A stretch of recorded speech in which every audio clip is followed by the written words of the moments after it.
자, 시청자 여러분 안녕하십니까? 오늘 서교동 사무실로 어제 이사를 완료하고 지금 처음으로 이제 첫 방송을 합니다. 이전 사무실보다 사무실이 넓어져서 훨씬 편합니다. 자, 혹자는 옮기는 김에 뒤에 세트도 좀 바꾸지 그랬나 하는데 저는 쓰던 물건을 좀처럼 버리지 못합니다. 그래서 지금 이고 다니고 있어요. 한번 이사할 때마다 이사비가 많이 드는데요. 그렇지만은 쉽게 쓰던 걸 버리고 또 새로 만들고 하기보다는 이 불편한 이 뒤에 세트나 그리고 또 다른 방송 세트를 버리기보다는 그걸 활용하는 방법을 택하고 있으니까 뒤에 세트 왜 바꾸지 않냐 이런 이야기는 좀 참아 주시기 바랍니다. 적절할 때 약간씩 변화를 주도록 노력하겠습니다. 새 사무실에서 창단과 더불어 새로운 마음으로 뉴핑을 열심히 하겠습니다. 자, 오늘 미국 대선이 진행되고 있습니다. 그래서 초반에 지금 상황은 보면 아직은 별로 의미 없는 이야기들만 나오고 있습니다. 일부 인디애나 켄터키에서 현장 투표 일부를 개봉하니까 트럼프가 이렇게 많이 논다. 트럼프가 한 6대 4, 7대 3 정도로 나오고 있죠.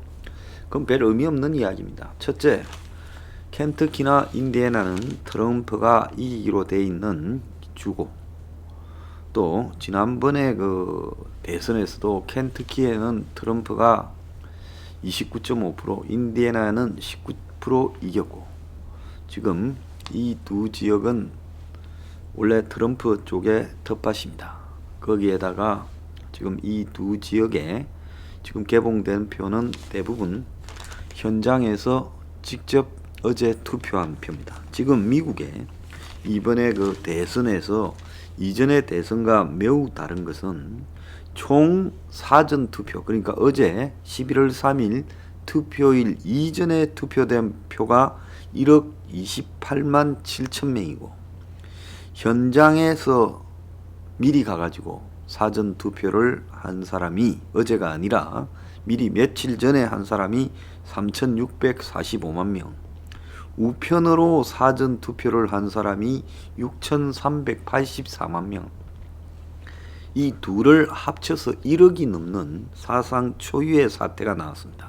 2016년에 트럼프하고 힐러리하고 붙을 때 몇 명이 투표했냐? 1억 3,650만 명이 됐습니다. 그러니까 쉽게 말하자면 2016년에 74%가 사전투표로 다 해버렸다는 겁니다. 그래서 현장 투표 숫자하고 합치면 미국 대통령 역사상 최고의 투표율을 기록할 것이다, 이렇게 보이고요. 자, 그리고 이번 선거에서는 딱 9개 주 정도만 보면 됩니다. 원래 스윙 스테이트, 즉 공화당과 민주당의 표차가 크지 않아서 왔다 갔다 하는 지역인, 그 중에서 3개는 러스트 벨트라 불리우고 3개는 썬 벨트라고 불리우죠. 그래서 러스트 벨트의 미시간, 위스콘신, 펜실바니아, 그리고 썬 벨트의 플로리다, 노스캐롤라이나, 그리고 애리조나, 이 6개만 보면 되고요. 그리고 이전에는 확실한 공화당의 텃밭으로 넘어간 곳인데 새로운 스윙 스테이트가 된 지역이 텍사스, 아이오와, 오하이오, 이 3개 지역입니다. 그래서 아이오와, 오하이오는 러스트 벨트와 가깝기 때문에 그런 영향을 받고 있다 봐야 되고요. 그리고 텍사스는 최근에 캘리포니아 등에서 유입된 이런 젊은 인구들이 굉장히 많고, 그리고 또 히스패닉 인구도 늘어나면서 텍사스의 인구 구조가 바뀌고, 또 무엇보다도 부시 가문의 텃밭인데 이 부시 가문이 트럼프가 사라지기를 강력하게 바라고 있습니다. 그런 부분의 영향으로 지금 이 3개가 스윙 스테이트가 되었다, 이렇게 봅니다. 자, 한간에 트럼프에 마치 목숨 걸어가지고 한국의 대선 날뛰듯이 날뛰는 사람이 있는데 다 이성을 상실한 행위다, 이렇게 봅니다. 미국의 전체 여론을 집계해내는 그래서 한국의 언론들이 잘 인용하는 리얼 클리어 폴리틱이라는 사이트가 있습니다. 이 사이트에서 트럼프와 바이든의 최종적인 전국 지지율 격차는 7.2%가 나오고 있습니다. 2016년도에 최종 힐러리의 전국 단위의 여론조사는 당시 트럼프보다 3.2% 앞섰습니다. 그러니까 그때보다 바이든이 2배 더 벌려놓고 있어요. 자, 그렇기 때문에 지금 이번에 그 여론조사의 결과가 상당히 왜곡되어서 지난번 같이 충격을 줄 가능성은 별로 없다라고 보이고요. 실제로 그때 전국 단위로 힐러리가 3.2% 앞섰는데 표를 깨니까 전국 단위로는 2.1% 앞섰습니다. 300만 표를 더 득표하고 근소하게 스윙 스테이트라고 승부를 결정짓는 6개 주에서 아주 근소하게 다 힐러리가 지금 지는 일이 일어났습니다. 그때 지금 내용을 좀 살펴보면요. 위스콘신에서 트럼프가 0.8% 이겼고 미시간에서 0.2, 펜실바니아에서 0.7, 다 1% 미만으로 원래는 힐러리가 앞서 있다고 했는데 그래서 이게 굉장히 지금 충격이 됐어요. 위스콘신에서는 힐러리가 6.5 앞서고 미시간에서는 3.4, 펜실바니아에서는 1.9가 앞선다 했는데 다 1% 미만 차이로 트럼프에게 졌습니다. 자, 애리조나에서는 트럼프가 4% 앞선다 했는데 표를 깨니까 3.5% 앞섰고요. 자, 플로리다에서는 트럼프가 0.2% 앞선다 했는데 표를 깨니까 1.2% 앞섰습니다. 노스캐롤라이나에서는 트럼프가 1.0이 앞선다 했는데 표를 깨니까 3.7이 앞섰습니다. 그러니까 전체적으로 보면 한 3% 정도의 차이는 왔다 갔다 할 수 있는 그런 성격이 담겨 있어요. 그런데 지금 이 플로리다에서는 바이든이 1.8%, 노스캐롤라이나에서는 오히려 트럼프가 0.2% 앞선다 이런 조사도 나오고 있어요. 자, 그리고 지금 펜실바니아에서는 바이든이 2.6%, 미시간에서는 5.1%, 위스콘신에서는 6.7%, 애리조나에서는 지금 바이든이 0.9%. 그러니까 이런 결과를 본다면 미시간과 위스콘신은 6개 중에 바이든이 이겼다 이렇게 봐야 됩니다. 이 정도로는 차이가 이렇게 뒤집어지기는 어렵다. 나머지 지금 선벨트 세 곳하고 또 펜실바니아는 그래도 한번 깨볼 필요는 있다. 그런데 만약에 펜실바니아에서 바이든이 이기면 러스트벨트를 다 섞어내서 사실상 승부는 끝났다 이렇게 비추어집니다. 현재 미국의 이 리얼 클리어 폴리틱스 같은 경우에는 바이든이 우세해서 결국 이길 걸로 보는 주가 216, 트럼프가 우세해서 결국 이길 걸로 보는 주가 125, 그리고 경합이 197이다 이렇게 보고 있습니다. 자, 이거는 리얼 클리어 폴리틱스 전망이고 CNN은 트럼프가 163, 바이든이 279라고 합니다. 270이 되면 과반수가 넘겨서 당수입니다. 그런데 CNN은 경합주를 빼게도 이미 바이든이 이겼다 이렇게 보고요. 270 토인이라고 하는 데가 있습니다. 270 그러니까 270으로 가면 이긴다라는 거죠. 270 to win이라는 이 사이트에는 트럼프가 163 똑같습니다. CNN과 바이든이 290. 쿡 폴리티컬 리포트에는 트럼프가 125, 바이든이 290. 그리고 538은 트럼프가 125, 바이든이 319. 크리스털 볼은 트럼프가 217. 여기는 아예 이 경합을 없애버리고 양쪽으로 나눴습니다. 바이든이 321.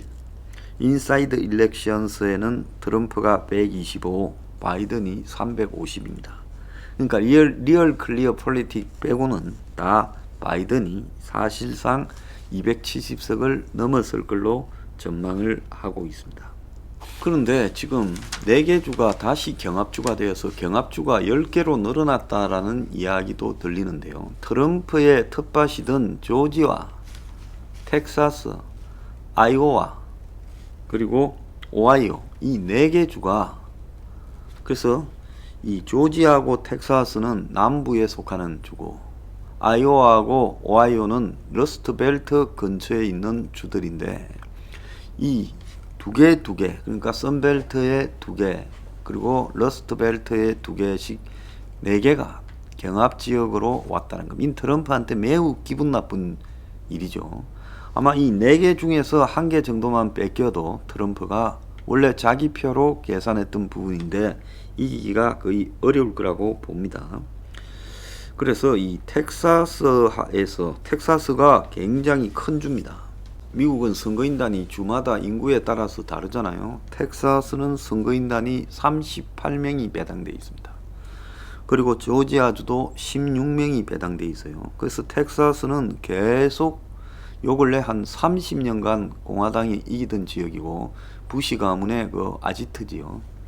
그런데 트럼프가 당연히 텍사스에서 2016년은 9%로 이겼는데 올해는 바이든이 여기서 현재 1.2% 앞서고 있다는 거예요. 깨봐야 알겠지만 텍사스만 넘어갔다 하면 그는 이제 선거를 볼 것도 없이 그냥 끝이다 이렇게 봐야 됩니다. 왜냐하면 큰 주니까요.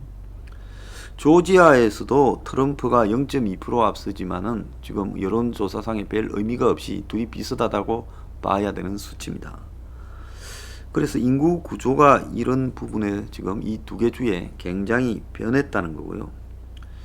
그 다음에 오하이오하고 아이오와 같은 경우에도 트럼프가 8, 9%로 이긴 지역들인데 지금은 바이든에게 1.4%만 앞서고 있어서 여기도 예측이 어렵다 이렇게 지금 이야기가 나오고 있습니다. 그래서 이번에는 이 투표와 개표 부분에서 사전 투표, 우편 투표를 빨리 하는데 늦게 하는데 또 심지어 오늘 이 시간까지도 도착하지 않은 우편 투표 이런 것들이 뒤섞여 있기 때문에 그 투표에 지금 완료가 될 때까지 이 방향을 판단하기가 좀 어려울 수 있다. 그렇지만은 지난 2016년 같은 경우에는 1시에서 2시 넘어가는 사이에 트럼프가 될 것이 거의 이 가닥이 잡혀가는 쪽으로 갔는데 이번에는 그보다는 시간이 좀 더 걸릴 수가 있다 이런 생각이 듭니다. 자, 플로리다에서는 트럼프가 현재 한 2% 정도 앞서가고 있는데 42%를 개봉했어요. 그런데 지금 이 오하이오에서 지금 42%를 개봉했는데 바이든이 트럼프를 많이 앞서가는 지금 이변이 나오고 있습니다. 그래서 제가 개인적으로 생각할 때는 이번 대선은 바이든이 이미 된다라고 결론을 내렸습니다. 자, 이거는 제가 바라보는 시각에서의 결론입니다. 제가 트럼프를 미워하지만 미워한다고 해가지고 이런 선거 결과를 판단하는데 조차 이성을 상실하고 이렇게 결론을 내린다. 이럴 이유가 전혀 없고 그렇다고 제가 바이든을 좋아하지 않습니다. 다만 한국 정권과 북한 정권이 지금 조용히 제가 나중에 따로 설명드리겠습니다만은 미국 대선 결과를 지금 지켜보는 척 하지만 물밑에서 굉장히 급하게 움직이고 있다. 그래서 저는 한국의 안보를 위해서 한미 동맹의 미래를 위해서 그래서 트럼프가 지금 4년간 보여준 내용이 매우 실망스럽다. 그런데 개인적으로는 내 추정으로는 트럼프 낙선이 좀 유력하다. 그래서 선거는 끝났다 이렇게 보고 있습니다. 그래서 지금 그 초반에 트럼프 유리한 중서부 이렇게 지역을 까니까 트럼프가 42대 30으로 앞서고 있다 이러는데 이건 별 의미가 없고요. 실제로 결과는 지금 트럼프의 텃밭이나 이길 거라고 예상되었던 주들이 많이 무너질 것이다. 지금 노스캐롤라이나 같은 경우에는 사실상으로 트럼프가 이길 거라고 봤습니다. 저도 노스캐롤라이나에서는 트럼프가 이길 거라고 봤는데 거기서도 바이든이 좀 많이 앞서고 있고 오하이오에서도 앞서는 일이 지금 벌어지고 있습니다. 오하이오에서는 지금 10%를 앞서고 있어요. 바이든이요. 그러니까 오하이오가 경합주인데 10%를 앞서고 펜실바니아에서는 현재 이거 뭐 초반에 별 의미가 없다지만 18%를 바이든이 앞서고 있다는 겁니다. 그래서 사실상 경합지들이 이렇게 흘러가면 대선이 끝났다. 심지어 텍사스에서조차도 상당히 개표가 됐는데 바이든이 지금 5% 앞서고 있어요. 선거 끝났다라고 생각이 됩니다. 그래서 미국 대선은 제가 볼 때 바이든의 압승으로 끝났다. 이렇게 지금 이야기를 하겠습니다.